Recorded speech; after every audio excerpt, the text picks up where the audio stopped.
নন্দীগ্রামের ভূমিপুত্র সনাতনের অতন্ত্র প্রহরী মাননীয় শুভেন্দু অধিকারী মহোদয় এসেছেন। এখন উনি শ্রদ্ধেয় শহীদ নন্দীগ্রামের প্রথম সনাতনী শহীদ দেবব্রত মাইতির স্মৃতিতে শ্রদ্ধার্ঘ্য নিবেদন করছেন। সঙ্গে রয়েছেন দেবব্রত মাইতির পরিবারবর্গ, রয়েছেন আমাদের নন্দীগ্রামের অভিভাবক মেঘনাথ পাল মহোদয়, রয়েছেন ধনঞ্জয় গড়া মহোদয়, রয়েছেন বটকৃষ্ণ দাস, রয়েছেন সুদীপ দাস, রয়েছেন আমাদের অভিজিৎ ভাই। সবাইকে আমরা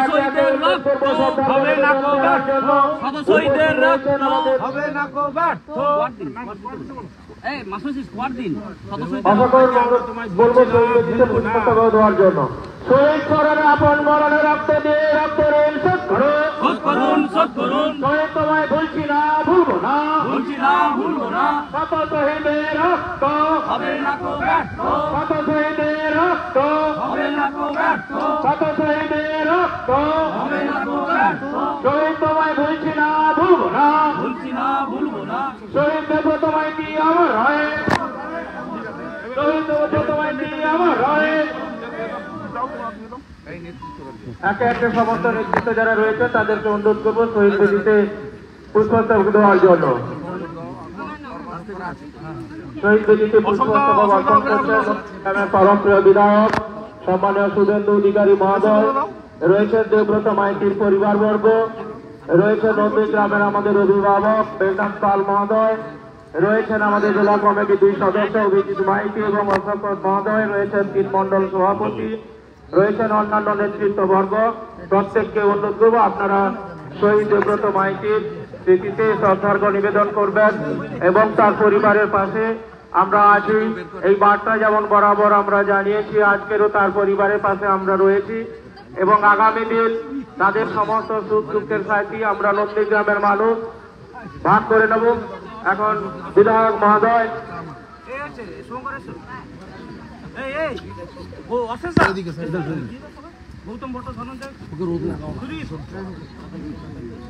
গৌতম ভাই, ধনঞ্জয় ভাই, বটকৃষ্ণ ভাই এবং সুদীপ ভাই প্রত্যেককে বলবো শহীদ বেদিতে পুষ্পস্তবক দেওয়ার জন্য।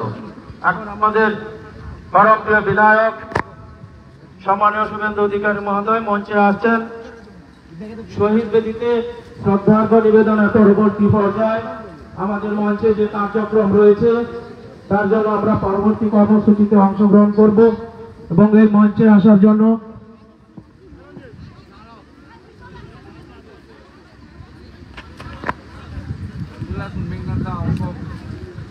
যারা নেতৃত্বরা রয়েছেন প্রত্যেককে অনুরোধ করব।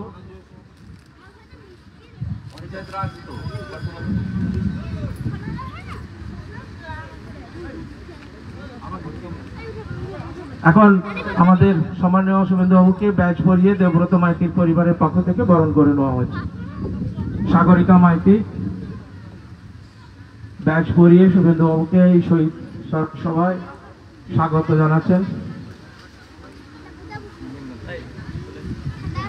এবং ব্রতবাবু যিনি শহীদ হয়েছেন দেবব্রত মাইতি তার সুযোগ্য পুত্রবধূ তিনি মেঘনাথ বাবুকে বরণ করছেন। মেঘনাথকে মঞ্চে আসার জন্য মেঘনাথ, অশোক বাবু, ধনঞ্জয়, অশেষ ভাই, অশেষ পাল মঞ্চে চলে আসে। এই গ্রাম পঞ্চায়েতে যারা আমাদের সদস্য রয়েছেন, প্রধান রয়েছেন, আমাদের চলে আসুন মঞ্চে। এখন আমাদের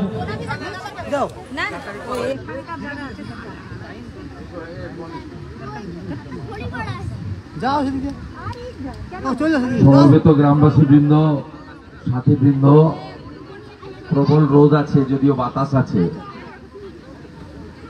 এই সময়টা বাড়িতে মায়েদের রান্নার সময়। আমরা এখানে বেশি বক্তৃতা করতে চাই না, 2-1টি কথা বলে নীরবতা পালন করে আমরা আজকের এই দিনটা উদযাপন করে শেষ করব খুব ছোট্ট ভাবে। আমি প্রথমেই প্রয়াত আত্মবলিদানকারী হিন্দু দেবব্রত মাইতি স্ত্রী, তার পুত্রদ্বয়, কন্যা, তার পরিবারের সমস্ত সকলকে আমাদের অন্তর থেকে সহানুভূতি, সমবেথিতা, সহমর্মিতা এবং কৃতজ্ঞতা জ্ঞাপন করি। সম্মানীয় মেঘনাথ পাল সহ সমবেত সমস্ত নেতৃবৃন্দ, আলাদা করে নাম বললাম না, সঞ্চালক দেবাশিস ভাই সবার নাম ধরে ধরে ডেকেছে। আমি তাদের প্রত্যেককে, বিশেষ করে আমাদের মন্ডল নেতৃত্ব, পঞ্চায়েত সমিতির কর্মাধ্যক্ষগণ, ব্লক নেতৃত্ব, মোহাম্মদপুর গ্রাম পঞ্চায়েতের, শামসাবাদ গ্রাম পঞ্চায়েতের নির্বাচিত প্রতিনিধিগণ, প্রত্যেককে আমি তাদের সকলের পক্ষ থেকে আপনাদেরকে অভিনন্দন জানাচ্ছি। আপনারা জানেন যে দেবব্রত মাইতি কোনো রাজনৈতিক নেতা ছিলেন না, তার সঙ্গে কারো বিরোধও ছিল না। শুধুমাত্র তিনি পদ্মফুলে ভোট দিয়েছিলেন,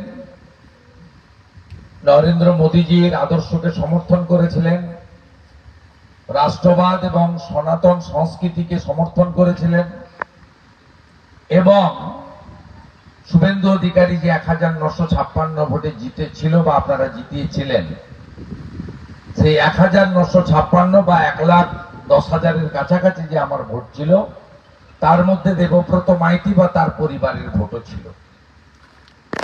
তাই এখানে যারা জিহাদিরা আছে, সেই জিহাদিদের সহ্য হয়নি। তারা মমতা ব্যানার্জিকে অনেক আশা দেখিয়েছিলেন যে আপনি জিতবেন, এখানে হাজার হাজার ভোটে জিতবেন।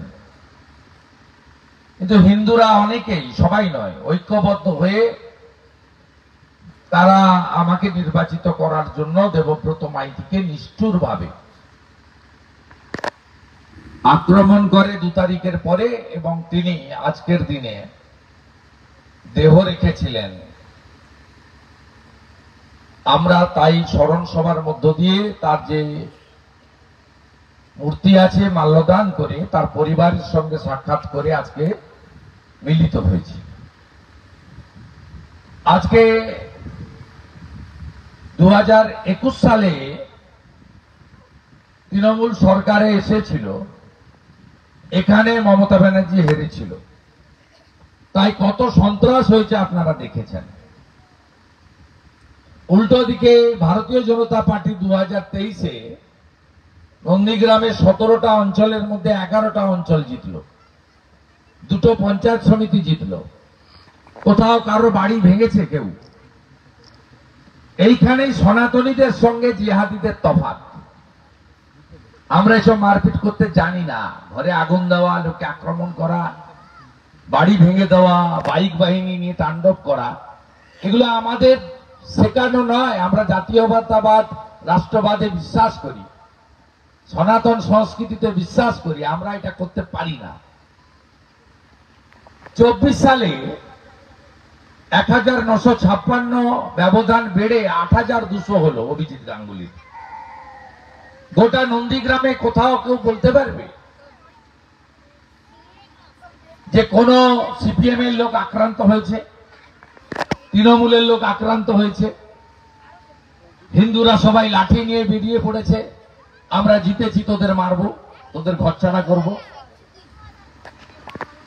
এই যে শান্তি আছে, অনেক কিছু না পাওয়ার দুঃখ আছে, কিছু পাওয়ার আনন্দ আছে, তো শান্তি এখানে আছে আমরা আছি বলে। নিজের নিজের ধর্ম পালন করতে পারছেন, মোটা ভাত, মোটা কাপড় পরতে পারছেন, শান্তিতে আছেন।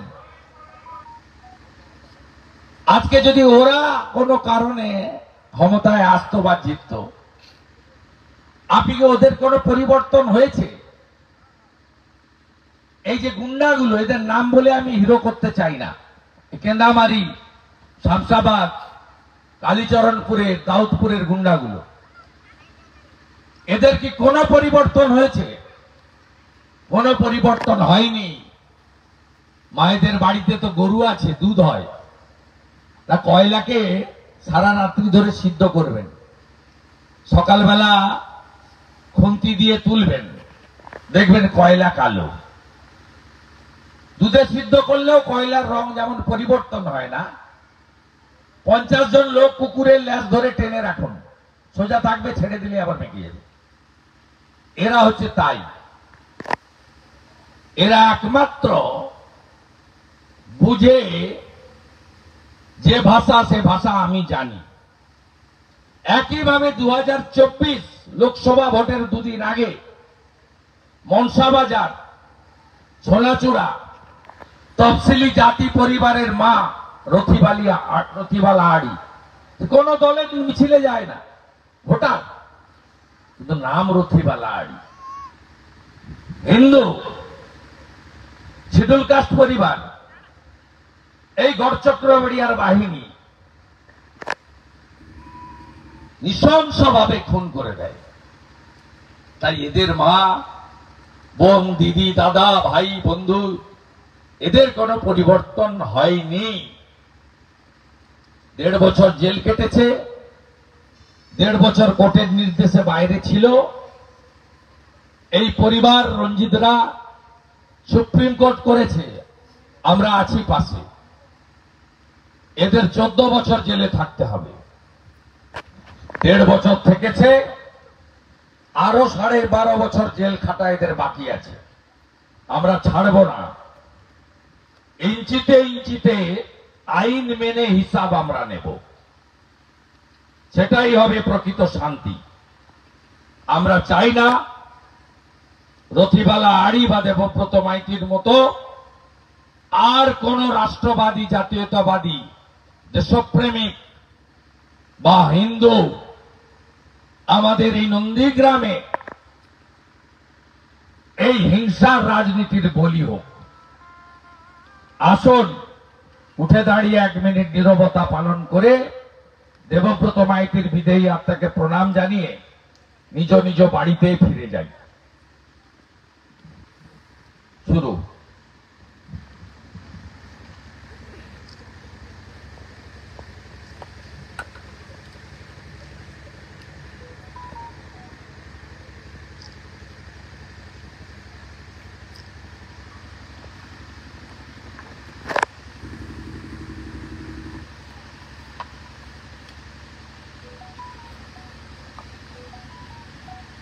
ओम शांति, ओम शांति, ओम शांति।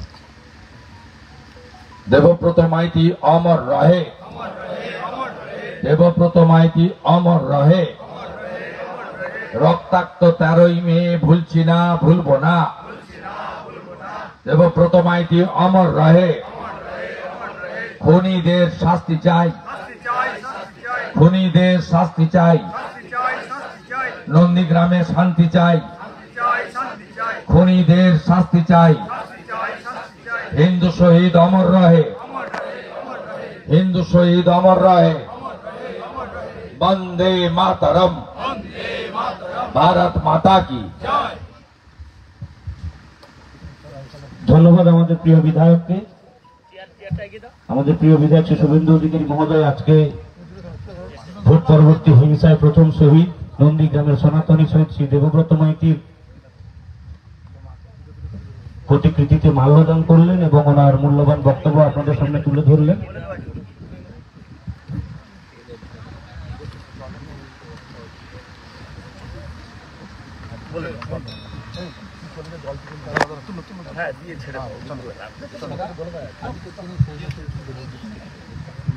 আজকের দিনে মারা গেছিল, তার মেরেছিল 5ই মে। দোসরামের পরে তিনি কলকাতাতে হসপিটালে মৃত্যুর সঙ্গে পাঞ্জা লড়ে মারা গেছিলেন। আজকে দেহ এসেছিল, অত্যন্ত মর্মান্তিক। এরপরে লোকসভা নির্বাচনেও রথিবালা আড়িকে একইভাবে খুন।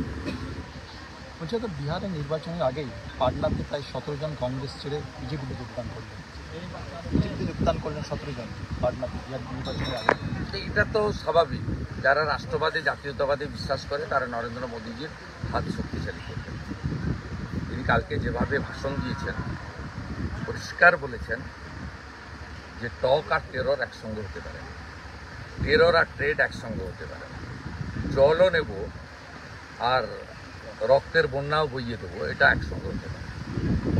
যেভাবে মাসুদ আজহারের বংশকে নির্বংশ করে দিয়েছে আমাদের এয়ারফোর্স, যেভাবে পাকিস্তানের 9টা বিমানবন্দরকে গুড়িয়ে দিয়েছে, তাতে তো মানুষ সবাই দেশ থাকলে তো আমি থাকবো। আবাস যোজনায় বাড়ি বানাবো, বাড়িটা থাকবে তো?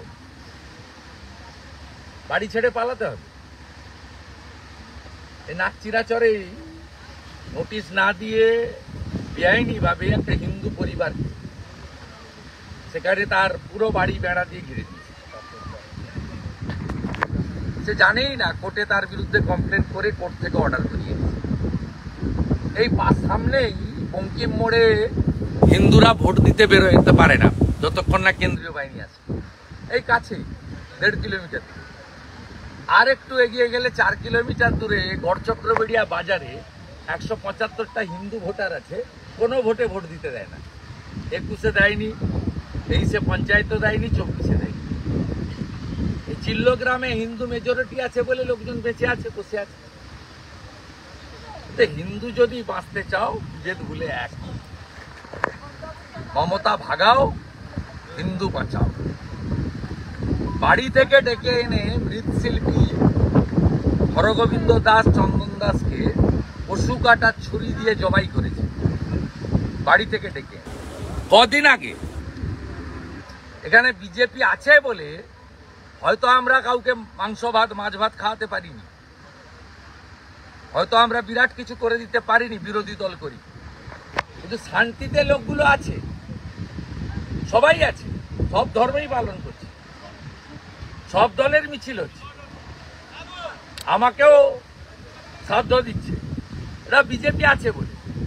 এটা যদি বিজেপি এখানে না থাকতো তাহলে এখানে কারোর অধিকার থাকতো না। আর সরস্বতী বাজারে যে এত বড় মন্দির হচ্ছে, ওই মন্দিরটা এইরকম অবস্থায় পড়ে থাকতো, বা বাকি যা আছে ইটা খুলে নিয়ে চলে যেত। অপারেশন সিঁদুরের সাফল্যে দেশ জুড়ে তিরঙ্গা যাত্রা শুরু হচ্ছে। অপারেশন সিঁদুরের সাফল্যে দেশ জুড়ে তিরঙ্গা যাত্রা শুরু হচ্ছে। তিরঙ্গা যাত্রা অলরেডি শুরু হয়ে গেছে, কালকে তো আমি হলদিয়াতে করেছি। আমাদের আর্মিদেরকে স্যালুট করার জন্য এটা করা উচিত। আমাদের এই নন্দীগ্রামে 2টো ব্লকের প্রায় 50 জন আর্মি, প্যারামিলিটারি, আরও বেশি হবে সংখ্যা, তারা এই যুদ্ধে অংশগ্রহণ করেছে। তারা বাড়ি এলে আমরা তাদেরও সম্বর্ধনা দেব। ঠিক আছে দাদা, ল্যাকটেড স্যালাইনে ফের অসুস্থ হয়ে এসএসকে মৃত্যু হলো বিদ্যুতের উপস্থিতি। ল্যাকটেড স্যালাইনে কমিশন নেয় তো ভাইপো, সব ওষুধ ভেজাল, সব ওষুধ ভেজাল, এবং তৃণমূল কমিশন নেয়। স্বাভাবিকভাবে মমতা ব্যানার্জি যতক্ষণ থাকবে ভেজাল ওষুধ শরীরে দেবে। এই জন্য পশ্চিমবঙ্গ থেকে প্রত্যেক মাসে মিনিমাম 10 লক্ষ পেশেন্ট কটকে, ভেলোরে, বাঙ্গালোরে, হায়দ্রাবাদে, মুম্বাইতে চলে যায়। এ রাজ্যের চিকিৎসা ব্যবস্থার উপরে কোনো সাধারণ লোকের বিশ্বাস ভরসা নেই। কাল হলো রাজেশ দৈতাপতি, শাস্তি পেলেন কেন? রাজেশ দৈতাপতি তাই শাস্তি দেওয়া হবে। ভণ্ডামি করতে এলে তো হবে, সরকারি টাকায় তো মন্দির হয় না, কালচারাল সেন্টার। আজকে সকালবেলা সজল ঘোষের পোস্ট দেখুন, কমিশন নিয়ে বানিয়েছে হিটকো, ফেটে গেছে সব, পুরো মন্দিরটাই ফেটে গেছে, মাল তুলেছে, কমিশন নিয়েছে। দাদা হিন্দিতে একটা না না ভাই, দাদা হিন্দিতে একটা